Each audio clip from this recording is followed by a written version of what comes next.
Hi and welcome to another video tutorial. In this video tutorial I'm going to be talking to you about RAM, ROM and secondary storage. Let's talk about RAM first of all. So RAM, or random access memory, is sometimes referred to as main memory in various textbooks and things like that. And RAM is the main type of memory used to store instructions and data during the execution of a program or just the general running of an operating system. So it's the main type of memory used to store instructions and data in use when the computer is switched on. But RAM is a type of volatile memory. So RAM is volatile memory. And this means that data stored in RAM is only preserved when the power is being supplied to the computer. So when the computer is switched off, all the data stored in RAM is lost.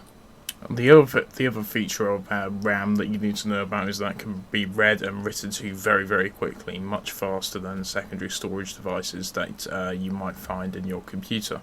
So RAM stands for random access memory, and it's the main type of memory used to store instructions and data in use when the computer is switched on. And RAM is also volatile memory, so when the computer is switched off, all the data stored in RAM is lost. And it can also be read and written to very quickly. So let's now talk about ROM. So ROM stands for read-only memory, and it's a type of memory, as the name suggests, which is designed only to be read and not written to.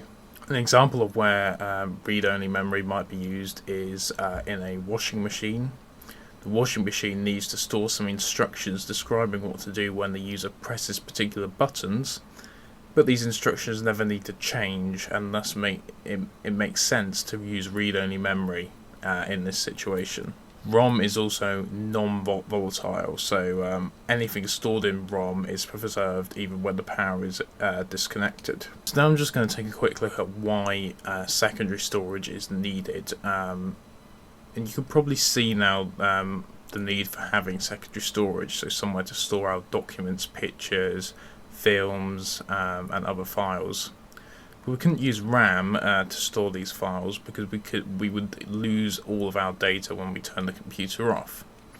And it would also be very expensive because RAM is very expensive to buy in large amounts.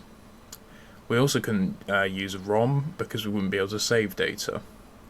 So we need a form of memory which is non-volatile and can be both read and written to, and that's what we call secondary storage. So secondary storage is used because it's non-volatile, it's cheap, and we can read and write to it. And you should also note that secondary storage is not directly accessible by the CPU, so we have to, whenever we're using some data, we have to store it in RAM before the CPU can fetch instructions and memory from RAM. So whenever we're using data, we have to save it in RAM, and before the CPU can access those instructions and that data that we've got stored on the secondary storage devices. Okay, so that brings us to the end of this tutorial video on RAM, ROM and secondary storage. I hope you found this tutorial video useful, and thanks for watching.